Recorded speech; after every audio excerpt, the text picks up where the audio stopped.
great day. Have a nice day. Alright. O mga kapintor, pinta na naman tayo.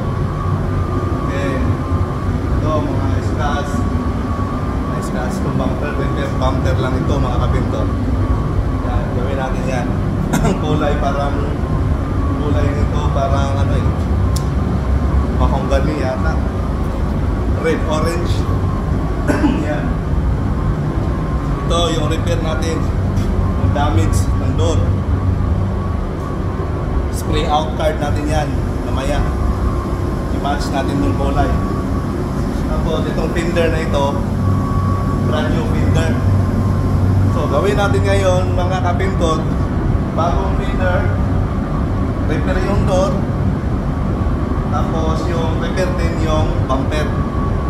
Konti lang, mga touch-up lang yung mga scratch dito. Yan mga kapintor, gawin natin ngayon mga kapintor. Bukwaki ko bol!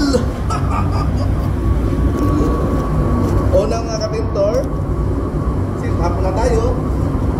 Ayun. Gloves muna tayo for safety. Yan.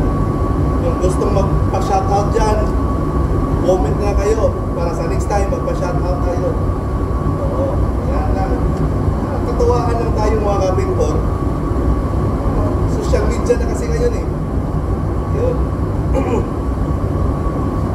Una mga kapintor, sealer yung itira natin sa mga bagong parts, sa mga repair na area. May primer na, lagyan natin ng sealer, kunting sealer para maganda tingnan yung base coat natin mamaya. Yan.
Ayun mga kapintor, nagsisilir na tayo. Mamaya, biscout na. Papakita ko sa iyo. Ipakita ko sa inyo. Bisaya kasi ako eh. Puro mga kapindot. Nagsasalita lang akong Tagalog para hindi kayo mahirapan sa kalisod. Ayun, nagsisili na tayo. Mamaya after that, 10 to 15 minutes mga kapindot, biskot na tayo mga kapindot.